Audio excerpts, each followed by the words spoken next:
Hi friends, how are you? Welcome to target books 123.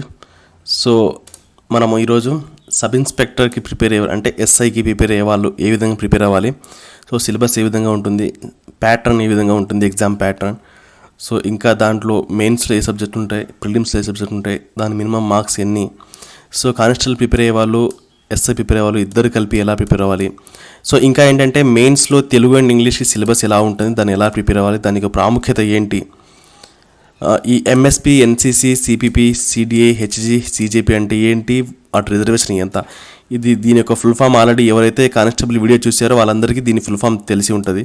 So ఎవరైతే constable video చూడలేదో వాళ్ళంతా ఈ video constable video చూసిన తర్వాత ఈ వీడియో చూడండి. ఎందుకంటే ఆ వీడియో చూసిన ఈ వీడియో చూస్తే మీకు చాలా బాగా అర్థమవుతుంది. సో అదనమాట. కింద డిస్క్రిప్షన్ బాక్స్లో మన కానిస్టేబుల్ సంబంధించిన వీడియో కూడా నేను ఇస్తాను అనమాట, మీరు చూడండి. సో మెడికల్ టెస్ట్లో రిజెక్ట్ అయ్యే అవకాశం ఉన్న అంశాలు ఏంటివి, మెడికల్ టెస్ట్ ఏమేమి ఉంటాయి, దాని ముందే మనం అవన్నీ తెలుసుకుని ప్రిపరేషన్ స్టార్ట్ చేస్తే చాలా మంచిది అనమాట. ఏం తెలుసకుండా దిగడం కన్నా అన్ని తెలుసుకుని దిగడమే చాలా మంచిది. ఏపీ పోలీసు ఉద్యోగాల్లో ఏ పోస్టులకి పురుషులు మాత్రమే అర్హులు, ఏ పోస్టులకి మహిళలు మాత్రమే అర్హులు, సిలబస్ ఏంటి, రిఫరెన్స్ పుస్తకాలు ఏవి, ఎలా చదవాలి, ప్రిలిమ్స్ మరియు మెయిన్స్కి ఏ క్యాస్ట్కి ఎన్ని కనీస మార్కులు రావాలి, ఏ క్యాస్ట్కి ఎన్ని కనీస మార్కులు రావాలి ప్రిలిమ్స్ మరియు మెయిన్స్లో, కేవలం ఏ పోస్టులో మహిళలకి 33% అండ్ 20% రిజర్వేషన్ కేటాయించారు, ఏ పోస్టులో కేవలం ఆ పోస్టులు మాత్రమే ఆ రిజర్వేషన్ కేటాయించారు అనమాట. ఎందుకు కేటాయించారు, ఎంత, ఏ పోస్టులో తెలుసుకుందాం. ఏ పోస్టులకి మహిళలు లేకపోతే పురుషులు తీసుకుంటారు అనేది కూడా చూద్దాం. ఇంకా చూస్తున్న గ్రూప్స్ ప్రిపేర్ అయ్యే విద్యార్థులు పోలీసు ఉద్యోగానికి ఎలా చదవాలి అనేది కూడా చదువుతాం. ప్రీవియస్ పేపర్స్ యొక్క ప్రాముఖ్యత ఎంత, ఎలా వాడుకోవాలి, అవి ఎక్కడ దొరుకుతాయి, మన వెబ్సైట్లో మనం పెట్టాము. నేను లాస్ట్లో చెప్తాను ఎలా డౌన్లోడ్ చేసుకోవాలని కూడా. సో మనం సబ్జెక్ట్లోకి వెళ్ళిపోదాం. సో నేను మీ Mohammed Yasin, welcome to target books 123. ఇంకా ఎవరైనా సరే మన ఛానల్ని సబ్స్క్రైబ్ చేసుకోకపోయి ఉంటే సబ్స్క్రైబ్ చేసుకోండి అండ్ బెల్ ఐకాన్ మీరు నొక్కండి. ఇలా ఆల్ అనే ఆప్షన్ వస్తుంది, ఆల్ అనే ఆప్షన్ నొక్కండి. సో నేను చేసే ప్రతి నోటిఫికేషన్ మీకు నోటిఫికేషన్ ద్వారా వస్తుంది, మీరు వెంటనే చూసుకోవచ్చు అనమాట. చూసుకుంటే ఈ కానిస్టేబుల్ వీడియోలో నేను చెప్పినట్టు దీంట్లో కూడా పోస్ట్ కోడ్ నెంబర్స్ ఉంటాయి అనమాట. ఆ పోస్ట్ కోడ్ నెంబర్స్ మీరు కొద్దిగా గుర్తుపెట్టుకున్నారంటే మనం మధ్యలో కొద్దిగా ఈజీ అవుతుంది, తొందరగా అర్థమవుతుంది. ఎవరైతే వీడియో ఇప్పుడు చూస్తున్నారో వాళ్ళు కొద్దిగా పెన్ పేపర్ కొద్దిగా పెట్టుకున్నారంటే చాలా మంచిది అవుతుంది అనమాట. ఎందుకంటే తొందరగా అర్థమవుతుంది. ఏదైనా సరే మన సబ్జెక్ట్ చదివేటప్పుడు, ఏదైనా యూట్యూబ్లో క్లాస్ వినేటప్పుడు, ఏదైనా సరే నా క్లాస్ అన్నది ఏదైనా క్లాస్ వినేటప్పుడు ఖచ్చితంగా పెన్ పేపర్ పెట్టుకున్నారంటే మీకు తొందరగా మైండ్ మీద ఎక్కుతుంది అనమాట. సో ఒకవైపు వింటున్నా ఒకవైపు పెన్తో రాస్తాం కాబట్టి మైండ్కి తొందరగా ఎక్కుతుంది అనమాట. సో ఆ విధంగా అనమాట. సో పోస్ట్ కోడ్ నెంబర్ 11కి వచ్చేస్తే ఏమో ఇవి సివిల్ ఎస్ఐఎల్ అనమాట. ఇవి మెన్ అండ్ ఉమెన్ ఇద్దరు కూడా పోటీ చేయొచ్చు. పోస్ట్ కోడ్ నెంబర్ 12కి వచ్చేస్తే ఏమో ఇవి ఏఆర్ఎస్ఐఎల్ అనమాట. దీనికి మెన్ అండ్ ఉమెన్ ఇద్దరు పోటీ చేయొచ్చు. పోస్ట్ కోడ్ నెంబర్ 12కి వచ్చేసి ఏమో ఏపీఎస్పీ మెన్ మాత్రమే పోటీ చేస్తారు. ఏపీఎస్పీలో మెన్ మాత్రమే ఉంటారు అనమాట. పోస్ట్ కోడ్ నెంబర్ 13లో ఏమో డిప్యూటీ జైలర్స్ అనమాట, మెన్ మాత్రమే పోటీ చేస్తారు. సో పోస్ట్ కోడ్ నెంబర్ 15లో ఏమో డిప్యూటీ జైలర్స్ ఉమెన్ మాత్రమే పోటీ చేస్తారు. పోస్ట్ కోడ్ నెంబర్ 16 ఏమో స్టేషన్ ఫైర్ ఆఫీసర్ అంటే దాంట్లో ఎస్ఐగా పనిచేస్తారు అనమాట. సో ఏమంటున్నారంటే ఇక్కడ మేము వేకెన్సీస్ నోటిఫికేషన్ ద్వారా ఇచ్చిన తర్వాత తగ్గించవచ్చు, మరి పెంచవచ్చు, అది మా ఇష్టమని ముందే చెప్పేస్తున్నారు. సో ఈ 2018లో వచ్చినటువంటి వేకెన్సీస్ ఇవన్నీ అనమాట. సో 150-75 ఇవన్నీ వేకెన్సీస్ అనమాట. సో మనకి మంచి వేకెన్సీస్, ఇంకా ఎక్కువ వేకెన్సీస్ రావాలి, అందరికీ జాబ్ రావాలి ఈసారి.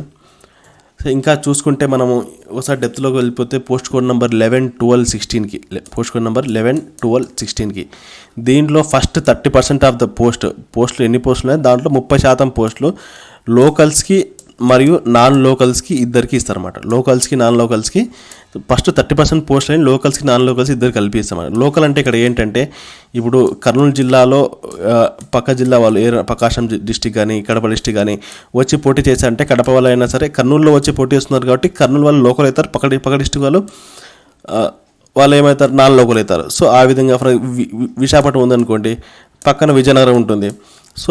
సో విశాఖపట్నంలో విజయనగరం వచ్చి పోటీ చేస్తే నాన్ లోకల్ అవుతుంది అనమాట. సో ఆ విధంగా ఫస్ట్ 30% పోస్టులు లోకల్ నాన్ లోకల్ ఇద్దరిని కల్పిస్తారు అనమాట. ఆ తర్వాత మిగిలినటువంటి 70% పోస్టులు అంటే ఫర్ ఎగ్జాంపుల్ విజయవాడ పోటీ చేస్తున్నామంటే ఆ లోకల్ క్యాండిడేట్స్కి 30% లోకల్ నాన్ లోకల్ ఇచ్చేసి మిగిలిన 70% పోస్టులు విజయవాడ వాళ్ళకి మాత్రమే ఇస్తారనమాట. అంటే విజయవాడ ఆ డిస్టిక్ వాళ్ళకి మాత్రమే ఇస్తారనమాట. Okay, local non local district wise ఇక్కడ డివైడ్ చేస్తారనమాట. పోస్ట్ కోడ్ నెంబర్ 13, 14, 15 విషయానికి వచ్చేసి ఇక్కడ లోకల్ అనే ఆప్షన్ ఉండదు. అందరికీ స్టేట్ మొత్తం కలిపి ఆంధ్రప్రదేశ్ మొత్తం కలిపేసి మనకు నోటిఫికేషన్ ఉంటారు. స్టూడెంట్స్ అందరు కూడా దీంట్లో తీసుకుంటారు అనమాట. Post code number 13, 14, 15. సో 11, 12, 16 ఏముంది, 13, 14, 15, 13, 14, 15 ఏముందో చూద్దాం. 11 అంటే సివిల్. 11 అంటే సివిల్. చూడండి 11 అంటే నేను అందుకే చెప్పాను కొద్దిగా గుర్తు పెట్టుకోండి. పోస్ట్ కోడ్ నెంబర్ మధ్యలో ఇట్లా నంబర్స్లో మాట్లాడతారు కానీ వాళ్ళు పేరుతో మాట్లాడరు. సో 11 అంటే సివిల్, 12 అంటే ఏఆర్, 16 అంటే ఫైర్ స్టేషన్. సో 16 అంటే ఫైర్ స్టేషన్, 11, 12, 16 అంటే fire station, civil, AR. So దీన్ని బట్టి మీకు ఏమర్థమైంది, సివిల్ అనేవాళ్ళు ఆ జిల్లా పరిధిలోనే పనిచేస్తారు, ఏఆర్ అనేవాళ్ళు ఆ జిల్లా పరిధిలోనే పనిచేస్తారు, స్టేషన్ ఆఫీసర్స్ ఆ జిల్లా పరిధిలోనే పనిచేస్తారు. అంతేగాని ఏపీఎస్పీ జైలర్స్ అనేవాళ్ళు ఏ జిల్లాలో ఆ జిల్లాలో పనిచేయరు, ఎక్కడంటే అక్కడ పనిచేస్తారు. ఎందుకంటే జైల్స్ ఒక డిస్ట్రిక్ట్లో ఎక్కువ ఉండొచ్చు, ఒక డిస్ట్రిక్ట్లో తక్కువ ఉండొచ్చు, సో ఒక డిస్ట్రిక్ట్లో లేకపోయి ఉండొచ్చు కూడా. సో అందుకోసం ఏం చేస్తారంటే మొత్తం స్టేట్ వైడ్గా తీసుకుంటారు అనమాట. సో ఏపీఎస్పీ అనేది బెటాలియన్స్ అనమాట. ఒక డిస్ట్రిక్ట్ వైడ్ బెటాలియన్స్ అంటే 1, 2, 3 ఎక్కువ ఉండొచ్చు, తక్కువ ఉండొచ్చు. సో ఆ బెటాలియన్స్లో స్టేట్ వైడ్ తీసుకుంటారు కాబట్టి ఎవరెక్కడ పనిచేస్తారో తెలియదు అనమాట. సో అందుకోసం ఏపీఎస్పీ జైలర్స్, జైలర్స్ పనిచేసే వాళ్ళంతా. కానిస్టేబుల్ కూడా నేను ఇదే పాయింట్ చెప్పాను మీకు ఆల్రెడీ. ఏపీఎస్పీ జైలర్స్ వాళ్ళు పనిచేసే వాళ్ళకి స్టేట్ వైడ్గా రిక్రూట్మెంట్ జరుగుతుంది. అదే సివిల్, ఏఆర్, ఫైర్ స్టేషన్ చేసే వాళ్ళకేమో డిస్ట్రిక్ట్ వైడ్ రిక్రూట్మెంట్ జరుగుతుంది. ఆ డిస్ట్రిక్ట్ వైడ్ రిక్రూట్మెంట్ కూడా లోకల్, నాన్ లోకల్ కింద మాట్లాడేది 30% సీట్లేమో లోకల్, నాన్ లోకల్ కలిపి ఇస్తారు, 70% సీట్లేమో ఓన్లీ లోకల్ వాళ్ళకి మాత్రమే ఇస్తారు. సో ఎస్ఐ గురించి మీకు క్లారిటీ వస్తుంది అనుకుంటున్నాను.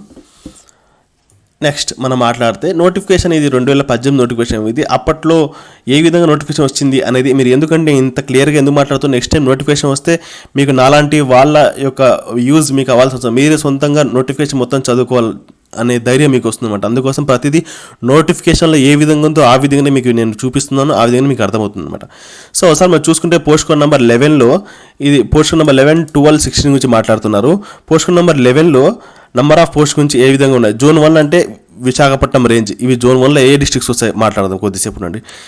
జోన్ 2లో ఏలూరు రేంజ్, జోన్ 3లో గుంటూరు రేంజ్, జోన్ 3లో కర్నూలు రేంజ్. సో డిఆర్ అంటే డైరెక్ట్ రిక్రూట్మెంట్, అంటే కొత్త పోస్టులు అనుకోండి. సో ఎల్ఆర్ అంటే లిమిటెడ్ రిక్రూట్మెంట్, అంటే బ్యాక్లాగ్ పోస్ట్, పోయిన నోటిఫికేషన్లో మిగిలిపోయి ఉంటే ఆ పోస్టులు తీసుకొచ్చి ఈ నోటిఫికేషన్లో రిక్రూట్మెంట్ జరుగుతుంది అనమాట. ఇక్కడ ఏంటంటే ఈ లిమిటెడ్, ఎల్ఆర్ అంటే లిమిటెడ్ రిక్రూట్మెంట్. ఈ లిమిటెడ్ రిక్రూట్మెంట్లో జోన్ 1లో 2 మిగిలాయి, జోన్ 2లో 1 మిగిలింది, జోన్ 3లో 1 మిగిలింది, జోన్ 4లో 1 మిగిలింది. అదే పోస్ట్ కోడ్ నెంబర్ 12 చూసుకుంటే లిమిటెడ్ రిక్రూట్మెంట్లో జోన్ 1లో 1 మిగిలింది, ఇంకా మిగతా జోన్ 2, 3, 4లో ఏం మిగిలేదు. సో పోస్ట్ కోడ్ నెంబర్ 16కి వచ్చేసి ఏమో ఎల్ఆర్ అంటే లిమిటెడ్ రిక్రూట్మెంట్, అంటే బ్యాక్లాగ్ పోస్టులు ఏమి మిగిలేదు, ఓన్లీ డైరెక్ట్ రిక్రూట్మెంటే చేస్తున్నారు ఈసారి అని ఇక్కడ చెప్తారనమాట. ఈ 2018 నోటిఫికేషన్. మనకి ఇంకా పోస్టులు ఈ నోటిఫికేషన్ ఇంకా రాలేదు కాబట్టి ఆ నోటిఫికేషన్ ఈ విధంగా ఉంటుందని మీకు తెలియజేస్తున్నాను అనమాట. సో ఈ విధంగా సో చూసుకుంటే ఇప్పుడు ఇక్కడ చూసుకుంటే బ్యాక్లాగ్ పోస్ట్ ఇక్కడ ఏమన్నాము, జోన్ 1లో పోస్ట్ కోడ్ నెంబర్ 11లో జోన్ 1లో 2 పోస్టులు మిగిలిపోయాయి ఎల్ఆర్ కింద అని చెప్పాం. ఈ 2 పోస్టులు ఏ క్యాస్ట్ ఇవి అని చెప్పేదే ఇక్కడ చూడండి. జోన్ 1లో ఏ క్యాస్ట్ కింద మిగిలిపోయాయి అంటే బీసీసీలో 1 పోస్టు, బీసీఈలో 1 పోస్ట్ ఉమెన్ కింద మిగిలిపోయినాయి అని పోస్ట్ కోడ్ నెంబర్ 11లో తెలియస్తుంది అనమాట. సో అదనమాట క్లారిటీగా చెప్తారనమాట ఏం చెప్పిన నోటిఫికేషన్. మన నోటిఫికేషన్ ఇంపార్టెంట్. నోటిఫికేషన్లో ఏది చెప్తే మనం దానికి సంబంధించి మనం ముందుకు పోగలుగుతాం, దానికి సంబంధించి మనం కోర్టు పోగలుగుతాం. సో ఆ విధంగా అనమాట. So all backlog vacancies for the post of 11, 12 will be filled up with the local candidate for the respective zones only. So ఎక్కడైతే ఆ ఏ జోన్లో అయితే ఆ ఖాళీలు ఉన్నాయో ఆ ఖాళీల్లో ఆ పోస్టులకు సంబంధించి బ్యాక్లాగ్ పోస్టులు ఆ లోకల్ క్యాండిడేట్స్ వాళ్ళకి మాత్రమే ఇస్తాము అని ఆయన చెప్తున్నారు అనమాట. సో మీకు క్లారిటీ వస్తుంది అనుకుంటున్నాను. ఇప్పుడు జోన్లలో ఏ డిస్ట్రిక్ట్ ఉంటాయో మాట్లాడదాం. సో జోన్ 1లో ఏముంటాయి అంటే శ్రీకాకుళం, విజయనగరం, విశాఖపట్నం. సో ఏపీ మ్యాప్ని మైండ్లో తెచ్చుకోండి. శ్రీకాకుళం ఎక్కడ ఉంది, పైన ఉంటుంది అనమాట. శ్రీకాకుళం, విజయనగరం, విశాఖపట్నం. సో ఇంకా చూసుకుంటే జోన్ 2లో ఏముంటాయి, దాని కింద ఉన్నటువంటి east Godavari, west Godavari, Krishna. Zone 3లో ఏముంటాయి, దాని కింద ఉన్నటువంటి గుంటూరు, ప్రకాశం, నెల్లూరు. సో జోన్ 4 ఏముంటాయి, చిత్తూరు, అనంతపురం, కర్నూలు, కడప. సో మొత్తం రాయలసీమ మొత్తం జోన్ 4లో పెట్టేశారు. ఇంకా కోస్తాంధ్ర మొత్తం జోన్ 1, 2, 3గా డివైడ్ చేశారు. అది కూడా మీరు మైండ్లో మ్యాప్ తెచ్చుకున్నారంటే మీకు ఈజీ గుర్తుండిపోతాయి. ఓహో పైన ఉన్నటువంటి 3 జోన్ 1, మధ్యలో ఉన్నటువంటి 3 డిస్ట్రిక్ట్స్ జోన్ 2, ఇక్కడ కార్నర్లో ఉన్నటువంటి 3 డిస్ట్రిక్ట్స్ జోన్ 3 కిందికి వస్తాయి. మిగతా జిల్లాలన్నీ రాయలసీమ డిస్ట్రిక్ట్స్ అన్ని జోన్ 4 కిందికి వస్తాయని మీకు ఈజీగా గుర్తుపెట్టుకోవచ్చు. ఏదైనా చదివేటప్పుడు అయినా సరే మైండ్లో ఖచ్చితంగా మ్యాప్ వస్తుండాలి, మనకు ప్రాక్టీస్ చేస్తుండాలి. Map is more important.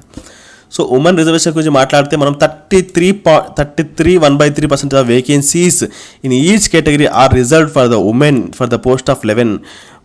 Post code number 11 ఏంటి? సివిల్ పోస్టులు. సివిల్ ఎస్ఐ పోస్టులలో 33.33% పోస్టులు ఖచ్చితంగా ఈ ఉమెన్కి రిజర్వేషన్ కేటాయించారు. 20% పోస్టులేమో పోస్ట్ కోడ్ నెంబర్ 12కి కేటాయించారు. 20% పోస్టులు సరే కేటాయించారు కదా.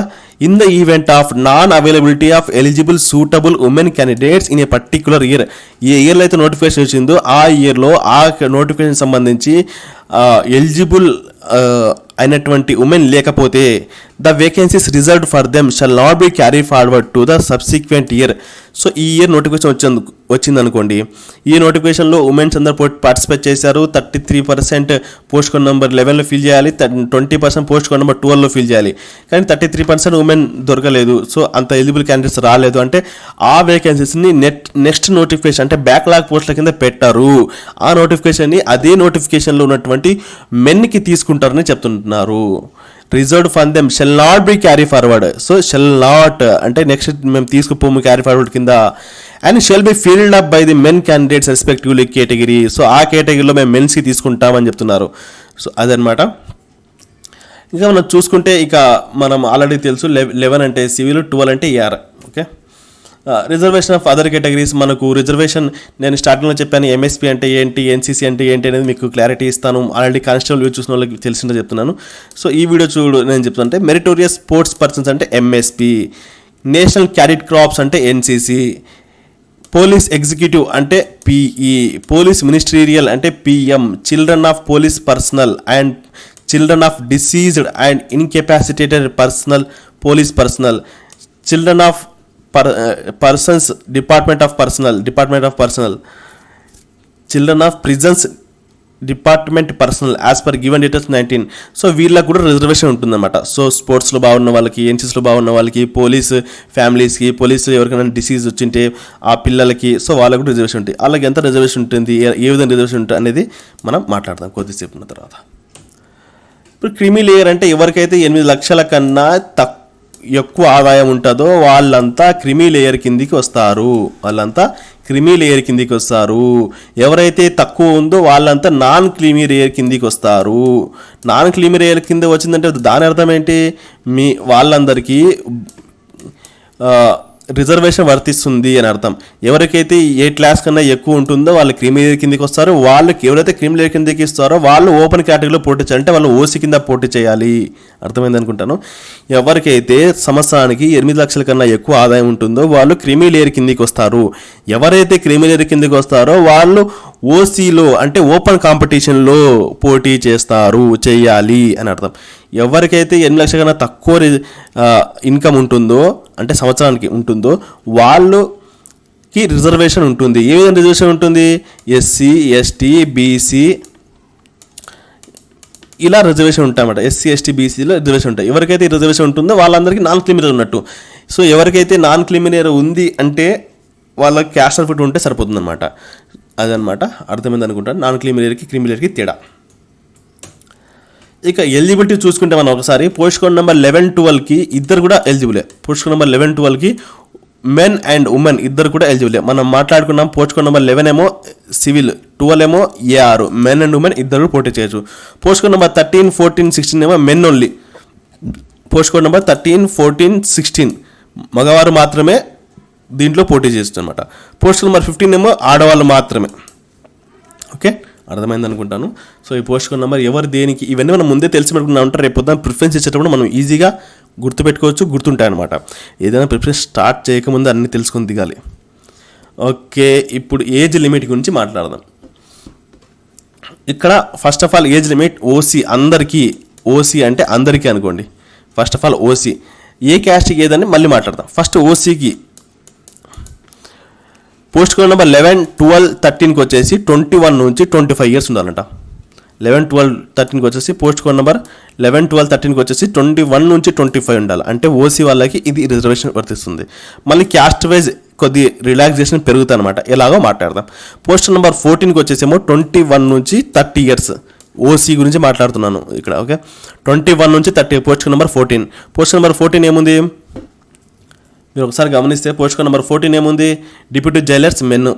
14కి ఏమో జైలర్స్కి పనిచేసే మెన్ మాత్రమే, వాళ్ళకి 21 నుంచి 30 ఇయర్స్. పోస్ట్ కోడ్ నెంబర్ 15 ఏంటి, ఉమెన్. పోస్ట్ జైలర్లో ఉమెన్కి ఎంత ఏజ్, 21 నుంచి 25 ఇయర్స్ ఉమెన్కి. ఓకే, అదే పోస్ట్ కోడ్ నెంబర్ 16కి ఏంటి, ఫైర్మెన్. సో ఫైర్మెన్కి 18 ఏళ్ళ నుంచి 30 ఏళ్ళు. ఈ ఏజ్ లాగేషన్ గుర్తుపెట్టుకోండి. ఓకే, ఈ ఏజ్ మొత్తం ఈ లాగేషన్ కాదు, ఏజ్ ఓసీ వాళ్ళకి ఏజ్ ఇది 21 నుంచి 25 వరకు. Post code number 11, 12, 13.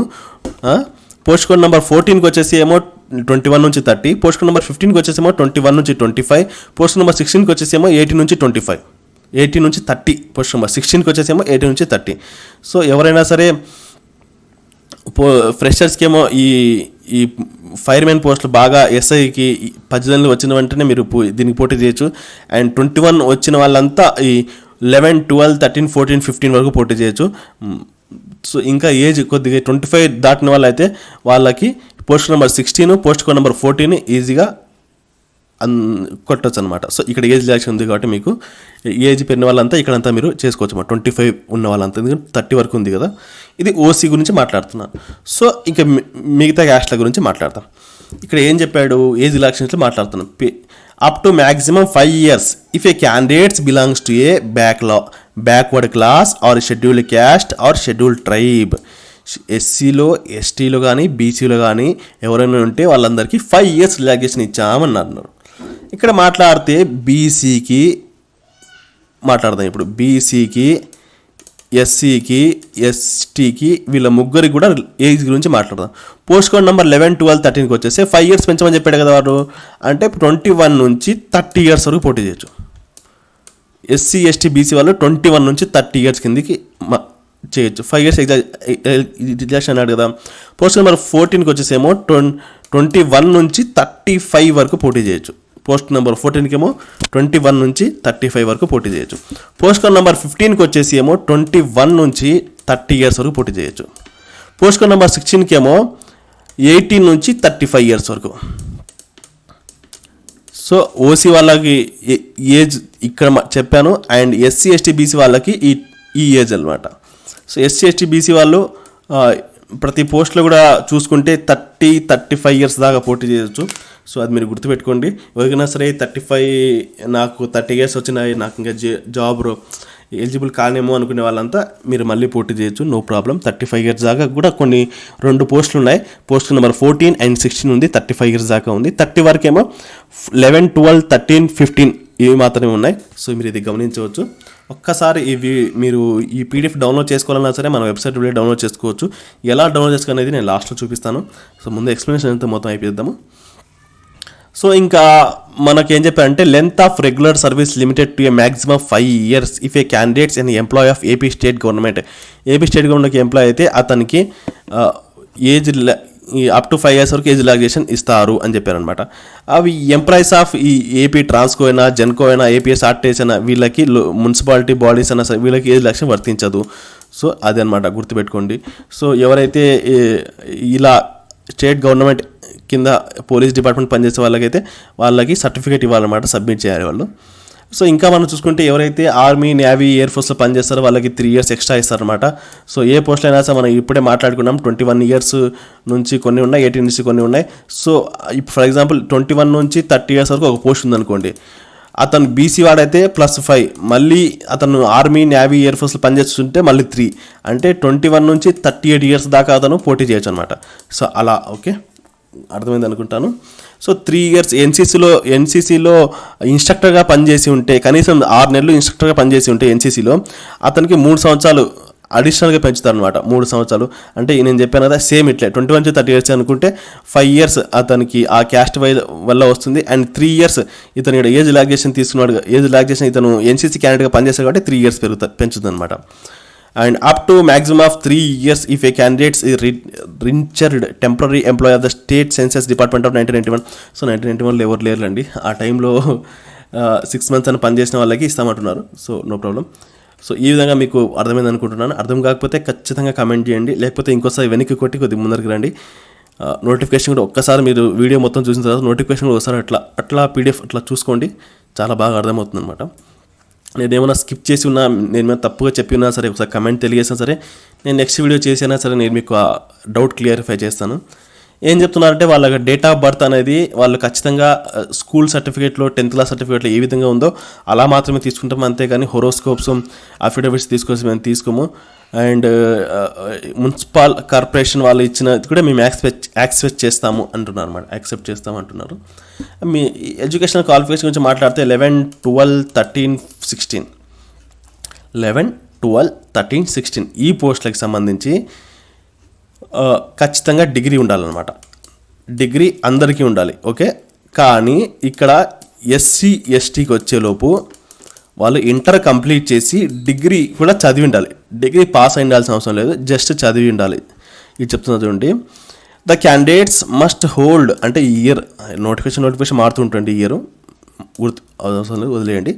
A degree awarded by any university in India established or incorporated by under the Central Act, Provisional Act of State, or any institution recognized by the University of Grants Commission or any other equivalent equation. In the case of candidates belongs to the scheduled caste or scheduled tribes, as on 1st July 2018, he or she must pass the intermediate. So SC ST గురించి మాట్లాడుతున్నాడు, చూడండి ఏమని చెప్తున్నాడు. Intermediate ఖచ్చితంగా pass అయి ఉండాలి. And any other examination recognised by the state government as given equivalent to the intermediate to and should be studied degree.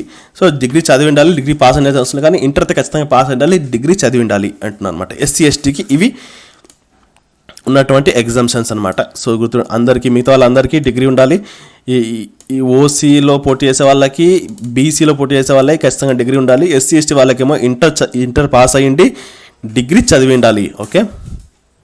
ఇంకా post code number 14, 15కి మనం ఇప్పుడు ఏమంటాం 12, 13, 11, 12, 13, 16 గురించి మాట్లాడాం. ఇప్పుడు 14, 15 గురించి మాట్లాడబోతున్నాం.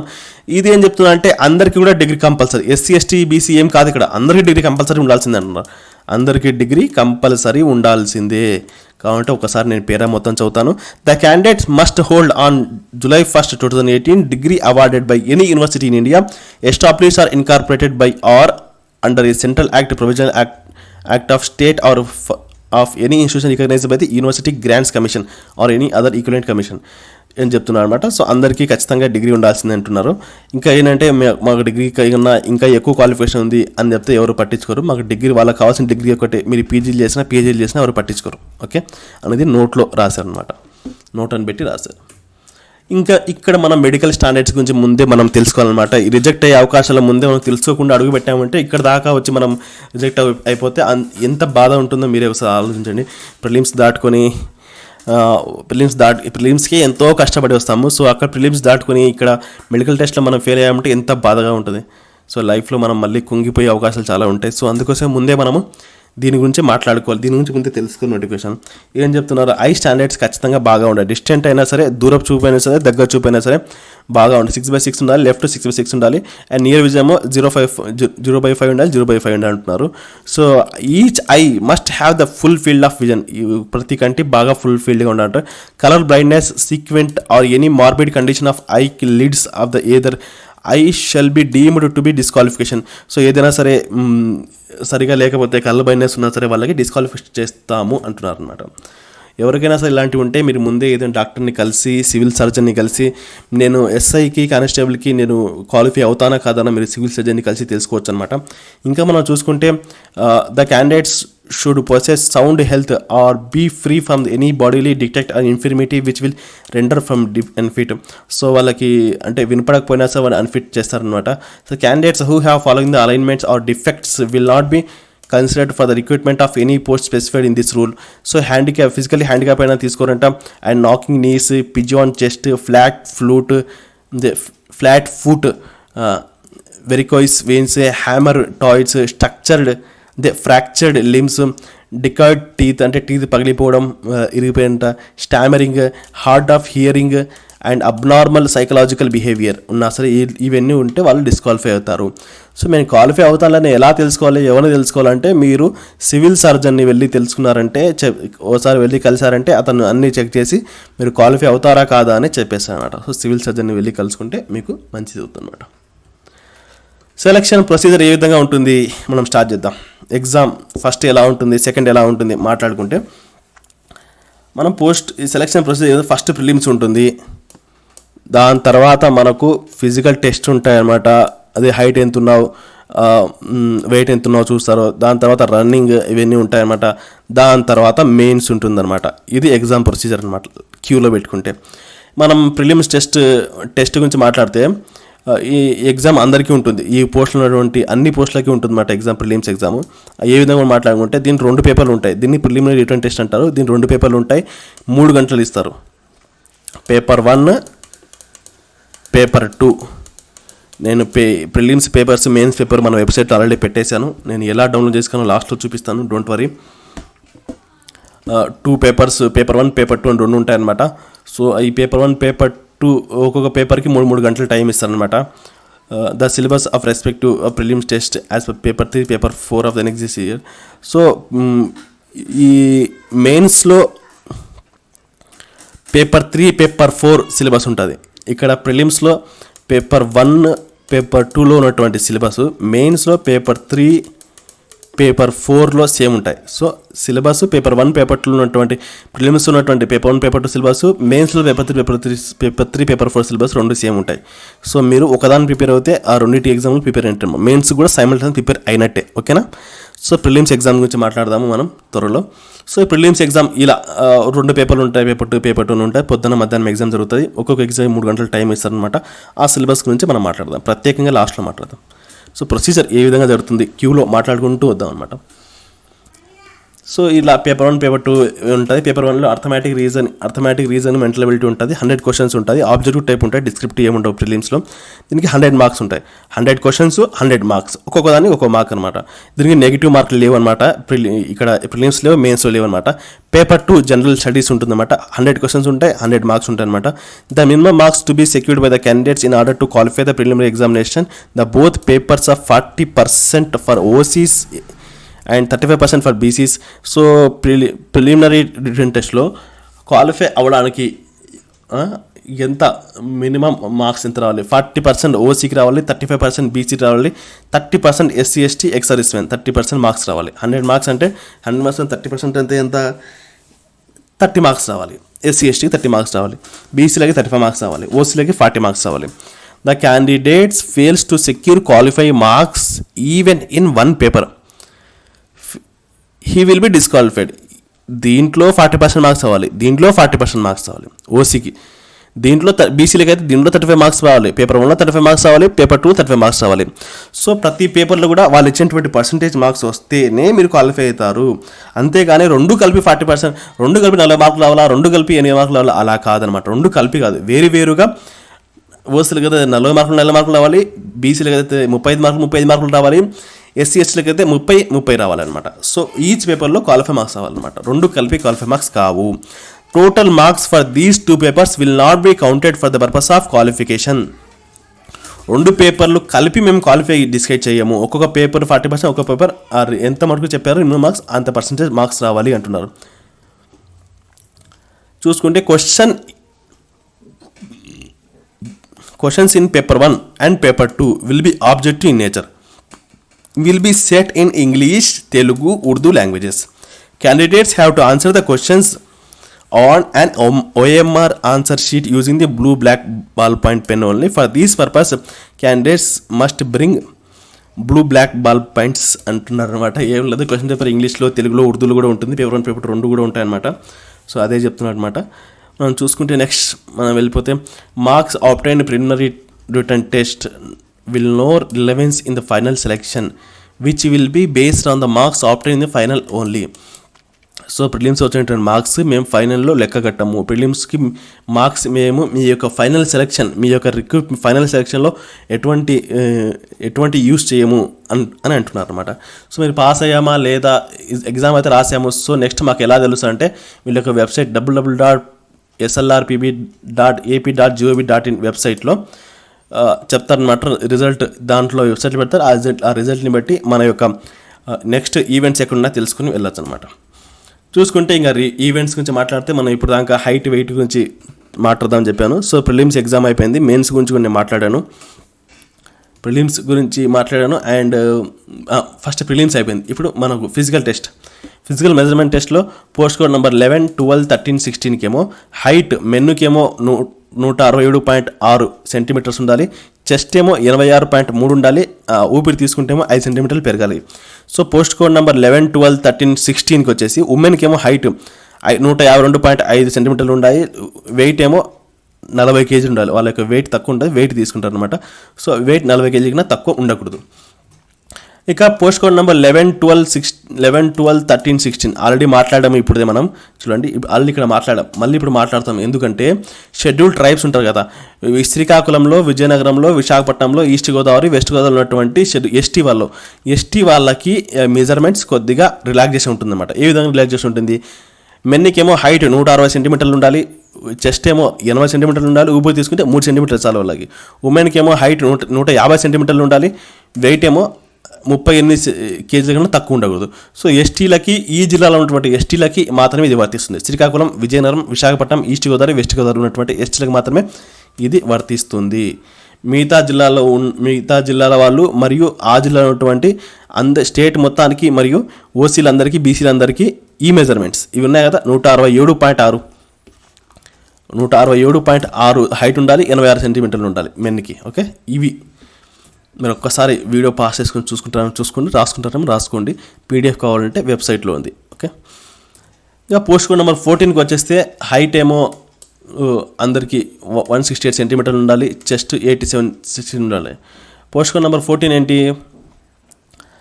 11 ఏమో సివిల్, 12 ఏమో ఏఆర్, 13 ఏమో ఏపీఎస్పీ, 14 ఏమో మెన్ జైలర్. సో ఇది మెన్నికి అనమాట. సో ఇది మెన్నికి ఏమో 168 సెంటీమీటర్స్ హైట్ ఉండాలి. చెస్ట్ 87 సెంటీమీటర్స్ రావాలి. ఊపిరి తీసుకుంటే 5 సెంటీమీటర్స్ పెరగాలి. సో ఎవరైతే ఈ పోస్ట్ నెంబర్ 14కి ఎవరైతే ఎస్టీ వాళ్ళు శ్రీకాకుళం, విజయనగరం, విశాఖపట్నం, ఈస్ట్ గోదావరి, వెస్ట్ గోదావరి ఉన్నారో ఎస్టీ వాళ్ళకి మాత్రమే, వాళ్ళకి హైట్ కొద్దిగా రిలాక్సేషన్ ఇచ్చారు. 164 సెంటీమీటర్స్ చెప్పారు. చెస్ట్ ఏమో 83 సెంటీమీటర్స్ చెప్పారు. ఎక్స్పాన్షన్ 5 సెంటీమీటర్స్ రావాలి. ఓకే, ఇక post code number 15. Post code number 15కి వచ్చేస్తే పోస్ట్ కోడ్ నెంబర్ 15 ఏంటి? ఉమెన్ జైలర్కి. ఓకే, వాళ్ళకి హైట్ 153 సెంటీమీటర్స్ ఉండాలి. వాళ్ళ యొక్క వెయిట్ 45.5 కేజీ కన్నా తక్కువ ఉండకూడదు. ఓకే, ఇక మనము ఇప్పుడు దాకా హైట్, వెయిట్ గురించి, చెస్ట్ గురించి మాట్లాడాము. ఇప్పుడు మనం రన్నింగ్ గురించి మాట్లాడదాం. హై జంపు మాట్లాడదాం. So candidates who qualifies the above physical measurement test will be required to undergo the following test to be qualified as specified below. ఎవరైతే ఈ హైట్, టెస్ట్, వెయిట్ ఉన్నారో వాళ్ళందరూ, ఎవరైతే కరెక్ట్గా వస్తారో వాళ్ళందరినీ ఈ ఫిజికల్ ఎఫిషియన్సీ టెస్ట్కి తీసుకొస్తారనమాట. ఈ ఫిజికల్ ఎఫిషియన్సీ టెస్ట్ అంటే ఏంటి? రన్నింగ్, లాంగ్ జంప్, ఈ రెండింటిని ఫిజికల్ ఎఫిషియన్సీ టెస్ట్ అంటారు అనమాట. ఈ post code number 14, 15, 16, 14, 11, 14, 15, 16, 11 civil, 14 Jailer men, 15 Jailer women, 16 ఏమో ఫైర్ మెన్. ఈ పోస్టులకు సంబంధించి రన్నింగ్, లాంగ్ జంప్ ఏ విధంగా చేయాలి అనేది మాట్లాడదాం. Men and women candidates must qualify 1600 metres. Men కూడా, ఉమెన్ కూడా ఖచ్చితంగా 1600 మీటర్లది పాస్ అవ్వాలి. ఇచ్చిన టైంలో ఖచ్చితంగా మీరు క్వాలిఫై అవ్వాలి అని అంటున్నారు అనమాట. And 1 out of remaining 2 events to be డివిల్డ్లో. సో 100 మీటర్స్, లాంగ్ జంప్, ఈ రెండిట్లో ఏదో ఒకటి పాస్ అవ్వాలి మీరు. కానీ 600 మీటర్స్ ఏమో కంపల్సరీ పాస్ అవ్వాల్సిందే అని చెప్పారు అనమాట. సో అది కూడా జనరల్ వాళ్ళకి ఏ టైమింగ్లో పూర్తి చేయాలి, ఎక్సర్సైజ్ ఏ టైమింగ్లో పూర్తి చేయాలి, ఉమెన్ వాళ్ళకి ఏ టైమింగ్లో పూర్తి చేయాలి. జనరల్ వాళ్ళకి ఏమో 100 మీటర్స్ 15 సెకండ్స్లో, లాంగ్ జంప్ ఏమో 3.80 మీటర్స్ దూకాలి. 600 మీటర్స్ ఏమో 8 నిమిషాల్లో కంప్లీట్ చేయాలన్నమాట. సో అలాగే ఎక్సర్సైజ్ మెన్స్, అలాగే ఉమెన్కి ఉంటుందన్నమాట. సో చూసుకునే వాళ్ళు చూసుకోండి. సో పోస్ట్ కోడ్ నెంబర్ ఇంకా మిగిలినవి ఏంటి? 12, 13 గురించి మనం అక్కడ మాట్లాడాలి. ఈ 12, 13 గురించి ఏంటి? Men and women must qualify in all 3 events of physical efficiency test which carries 100 marks. So ఈ ఎవరైతే పోస్ట్ కోడ్ నెంబర్ 12 and 13, 12 ఏంటి? ఏఆర్, 13 ఏంటి? ఏపీఎస్పీ. ఎవరైతే దీంట్లో పోతారో వాళ్ళంతా ఖచ్చితంగా ఈ 3 కూడా క్వాలిఫై అవ్వాలి. 600 మీటర్స్ క్వాలిఫై అవ్వాలి, లాంగ్ జంప్ క్వాలిఫై అవ్వాలి, 100 మీటర్స్ క్వాలిఫై అవ్వాలి. వాళ్ళు ఇచ్చిన జనరల్కి 15 సెకండ్స్, ఎక్సర్సైజ్ 16.5 సెకండ్స్, ఉమెన్కి 18 సెకండ్స్లో 100 మీటర్స్ పూర్తి చేయాలి. అదే జనరల్ వాళ్ళేమో లాంగ్ జంప్ ఏమో 3.80 మీటర్స్లో పూర్తి చేయాలి. ఏజ్ మీటర్స్ వాళ్ళకు దూకాలి. ఎక్సలెన్స్ పైన 3.6 మీటర్స్ దూకాలి. అండ్ ఉమెన్కి 2.75 మీటర్స్ దూకాలి. సో దీనికి మార్క్స్ ఉంటాయన్నమాట. సో 100 మీటర్స్కి 30 మార్క్స్, లాంగ్ జంప్కి 30 మార్క్స్, 600 మీటర్స్కి 40 మార్క్స్. సో ఈ మార్క్స్ ఏ విధంగా కేటాయిస్తారు అనేది కూడా మనం చూసుకుందాం ఒకసారి. సో ఎవరికైనా సరే మనము పోటీ చేస్తున్నాము, ఇద్దరి యొక్క మార్క్స్ సేమ్గా వచ్చాయి. అలాంటప్పుడు వాళ్ళు ఎవరు ముందు పుట్టారో దాన్ని బట్టి వాళ్ళకి సెలక్షన్ జరుగుతుంది అనమాట. ఓకే, సో మనం ఒకసారి చూసుకుంటే ఇక్కడ పర్సంటేజ్ మనం స్టార్టింగ్ ఒకసారి చెప్పాం. ఈ మెరిటోరియస్ స్పోర్ట్స్ పర్సన్స్కి అండ్ ఎన్సీసీ వాళ్ళకి ఏ విధంగా రిజర్వేషన్స్ ఉంటాయి అని మనం మాట్లాడుకున్నాము. సో చూసుకుంటే పోస్ట్ నెంబర్ 11-13 ఏమో 2% మెరిటోరియస్ స్పోర్ట్స్ పర్సన్స్ రిజర్వేషన్ ఉంటుంది. అండ్ 3% ఎన్సీసీ వాళ్ళ రిజర్వేషన్ ఉంటుంది. 5% పోలీస్ ఎగ్జిక్యూటివ్ రిజర్వేషన్ ఉంటుంది. 1% పోలీస్ మినిస్ట్రియల్ వాళ్ళకు ఉంటుంది. 2% చిల్డ్రన్ ఆఫ్ పోలీస్ పర్సన్ ఉంటుంది. సో ఈ వీడియో చూసే వాళ్ళు చాలా మంది స్టూడెంట్స్ ఉంటారు కాబట్టి సో నేను స్పోర్ట్స్ గురించి మాత్రమే కొద్దిగా స్ట్రెస్ చేసి మాట్లాడతాను. పోస్ట్ నెంబర్ 11-13కి చూసుకుంటే 2% మెరిటోరియస్ స్పోర్ట్స్ వాళ్ళ రిజర్వేషన్ ఉంటుంది. పోస్ట్ నెంబర్ 12కి చూసుకుంటే 2% మెరిట్ వాళ్ళకు ఉంటుంది. పోస్ట్ నెంబర్ 14కి ఏమో ఎవరికి ఉంటుంది, only 5% children of prison personal వాళ్ళకి మాత్రమే ఉంటుంది. పోస్ట్ నెంబర్ 14 వాళ్ళకి మాత్రం రిజర్వేషన్ ఉంటుంది, మిగతా వాళ్ళకి రిజర్వేషన్ ఉండదు. ఇంకా మనం చూసుకున్నామంటే ఈ స్పెషల్ కేటగిరీస్ ఉంటాయన్నమాట. ఈ మెరిటోరియస్ స్పోర్ట్స్ పర్సన్ గురించి కొద్దిగా డెప్త్గా మాట్లాడదాం. స్టూడెంట్స్ వీళ్ళే ఎక్కువ మంది ఉంటారు కాబట్టి సో దీని గురించి మాట్లాడితే వీళ్ళ రిజర్వేషన్ ఏ విధంగా ఉంటుంది అని మాట్లాడుకుంటే వీళ్ళకి 3 కేటగిరీలుగా విభజిస్తారు అనమాట. కేటగిరీ 1 ఏమో ఎవరైతే ఇంటర్నేషనల్ లెవెల్లో గేమ్స్ ఆడింటారో వాళ్ళకి. కేటగిరీ 2 ఏమో నేషనల్ లెవెల్గా ఆల్ ఇండియా లెవెల్గా ఆడినటువంటి వారిని. కేటగిరీ 3 ఏమో జోనల్ లెవెల్గా యూనివర్సిటీ టోర్నమెంట్స్ ఆడినటువంటి వారిని. కేటగిరీ 1, 2, 3 ఎవరైతే పోటీ చేస్తున్నారో దాంట్లో ఆ కేటగిరీలో ఫర్ ఎగ్జాంపుల్ నేను మీరు అందరికి పోటీ చేస్తున్నాం అంటే దాంట్లో మీరు ఒకరు ఇంటర్నేషనల్ ఉన్నారో, ఒకరు నేషనల్ ఉన్నారో, ఒకరు జోనల్ ఉన్నారు. సో ఎవరైతే ఇంటర్నేషనల్ ఆడారో వాళ్ళకి ఫస్ట్ ప్రిఫరెన్స్ ఇచ్చి వాళ్ళకి రిజర్వేషన్ కేటాయిస్తారు. ఎవరైతే నెక్స్ట్ నేషనల్ ఆడారో వాళ్ళకి తీసుకుంటారు, నెక్స్ట్ జోనల్. సో ఆ విధంగా కేటగిరీ వైజ్ తీసుకుంటారు అనమాట. సో ఎవరైతే ఎక్కువ ప్రిఫరెన్స్ ఉంటుందో వాళ్ళకి అలా తీసుకుంటారు అనమాట. ఇక మనం ఆల్రెడీ చెప్పాము వాళ్ళ యొక్క మార్క్స్ ఏ విధంగా కేటాయిస్తారంటే 100 మీటర్స్ మార్క్స్ ఉండని చెప్పాను కదా. మెన్కి పోస్ట్ కోడ్ నెంబర్ 12-13కి ఏ విధంగా కేటాయిస్తారు మార్క్స్. ఈ లాంగ్ జంప్, హై జంప్లో 100 మీటర్స్ రన్నింగ్ మీరు 10.50 సెకండ్స్ కన్నా తక్కువ మీరు పూర్తి చేస్తే 30 మార్క్స్ ఫుల్గా ఇస్తారు. 5.61 లేదా అంతకంటే ఎక్కువ మీరు దూకారు అంటే 30 మార్క్స్ ఫుల్గా ఇస్తారు. 4 మినిట్స్కి కన్నా తక్కువ 1600 మీటర్స్ పూర్తి చేస్తారంటే 40 మార్క్స్ ఇస్తారు అనమాట. సో ఈ టైంని బట్టి మీరు 10.51 సెకండ్స్ నుంచి 11 సెకండ్స్కి మధ్యలో పూర్తి చేస్తే 27 మార్క్స్ ఇస్తారనమాట. ఆ విధంగా మీరు చేసేటువంటి టైంని బట్టి మీ యొక్క మార్క్స్ డిసైడెన్స్ ఈ విధంగా ఉంటుంది. సో వాళ్ళ చేతుల్లో ఒకరికి ఎక్కువ ఒకటి తక్కువ ఏమీ వేరు. మీరు వచ్చినటువంటి కంప్లీట్ చేసేటువంటి దూకేదాన్ని బట్టి పూర్తి చేసే టైంని బట్టి మీ యొక్క మార్క్స్ ఉంటాయన్నమాట. సో ఉమెన్కి ఏ విధంగా ఉంటుంది కూడా ఇక్కడ మనం చూసుకోవచ్చు. ఉమెన్కి 13 సెకండ్ 100 మీటర్ 13 సెకండ్స్ పూర్తి చేయాలి. కన్నా తక్కువ చేస్తే ఫుల్ మార్క్స్ 30 మార్క్స్ వస్తాయి. లాంగ్ జంప్ 4.31 సెకండ్స్ కన్నా తక్కువ చేస్తే మీకు 4.31 కన్నా ఎక్కువ దూకితే మీకు 30 మార్క్స్ ఫుల్గా ఇస్తారు. 600 మీటర్స్ 6 నిమిషాలు 30 సెకండ్ల కన్నా తక్కువ పూర్తి చేస్తే 40 మార్కులు ఇస్తారనమాట ఫుల్గా. ఇక మెయిన్స్ ఎగ్జామ్ ఏ విధంగా ఉంటుంది మనం మాట్లాడుకుంటే మెయిన్స్ ఇప్పుడు మనం ఏమేమి ప్రిలిమ్స్ గురించి మాట్లాడాము, మన హైట్ వెయిట్ గురించి మాట్లాడాము, లాంగ్ జంప్ రన్నింగ్ గురించి మాట్లాడాము. మనకి ఇలా మాట్లాడితేనే కొద్దిగా ఈజీగా అర్థమవుతుంది. ఆ పేర్లు, headings, PET, physical efficiency test ఇలా మాట్లాడితే అర్థం కాదు కాబట్టి మనకు నచ్చిన భాష మనం మాట్లాడుకుందాం. ఓకే, ఫైనల్ టెస్ట్ గురించి మాట్లాడితే ఫైనల్ రిటన్ టెస్ట్ మనం అన్ని టైప్ అయ్యి మనం ఇంకా అన్నీ జయించుకుని ఇంత దూరం వచ్చాం. ఈ ఎగ్జామ్ ఎంత బాగా రాయాలో గుర్తుపెట్టుకోండి.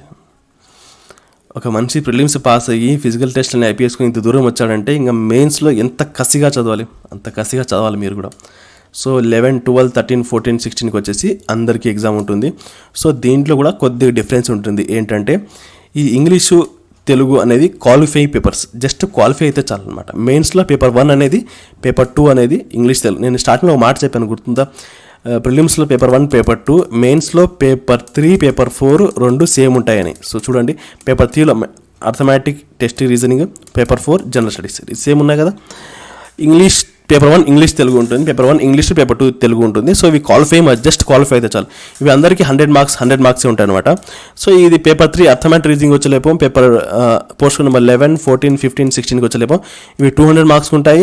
వీళ్ళకి 12, 13 పోస్ట్ నెంబర్కి ఏమో 100 మార్క్స్కే ఉంటాయి అనమాట. ఈ జనరల్ స్టడీస్ వాళ్ళకేమో 200 మార్క్స్ ఉంటుంది, ఈ పోస్ట్ నెంబర్ 12, 13 వాళ్ళకేమో 100 మార్క్స్కే ఉంటుంది అనమాట. సో ఎన్ని మార్క్స్ వస్తే అందరికీ ఒకే ఎగ్జామే ఉంటుంది, అందరికీ పేపర్ ఒకటే ఇస్తారు, అందరికీ 200, అందరికీ 200 క్వశ్చన్సే ఉంటాయి.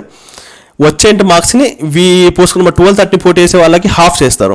వీళ్ళకేమో ఆ మార్క్స్ అలాగే ఉంటుంది అన్నమాట. 200 క్వశ్చన్స్ రాసింటే ఈ ఎగ్జామ్లో అతనికి ఒక 100 మార్కులు వచ్చాయనుకోండి, ఎవరైతే ఈ పోస్ట్ పోటీ చేస్తారో వాళ్ళకి 50 మార్కులు తీసుకుంటారు అనమాట. అతను కూడా ఇక్కడ 100 మార్కులు వచ్చాయండి, వాళ్ళకి ఏం చేస్తారు, హాఫ్ చేసి 50 తీసుకుంటారు అనమాట. సో అర్థమైంది అనుకుంటాను. ఈ 100 మార్క్స్ ఎందుకు ఉన్నాయి అన్నీ వదిలేయండి మైండ్లో. ఫస్ట్ ఆఫ్ ఆల్ మన ప్రోగ్రెస్ 100% ఇవ్వాలి. మనకి ఏ పోస్ట్ కావాలంటే ఆ పోస్ట్ తీసుకోవచ్చు.